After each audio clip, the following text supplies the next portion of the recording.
Hello guys, welcome back to our channel. In today's video, I'm going to show you how to fix Snapchat camera quality.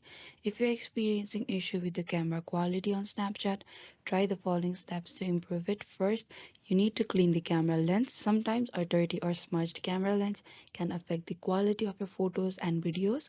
Clean the lens with a soft lint-free cloth. Or you could also try restarting the app. Open your Snapchat app and simply close it, and this can sometimes resolve temporary glitches. You could also try checking for app updates. Go to Play Store on the search icon. Look out for the Snapchat and make sure you are using the latest version of the Snapchat app. Updates often contain bug fixes and improvements. Or you could also check for your system updates. Ensure that your device has the latest software updates installed. Sometimes system updates can improve camera performance. Or you could also try uninstalling the Snapchat app and reinstall back again if none of the above steps work.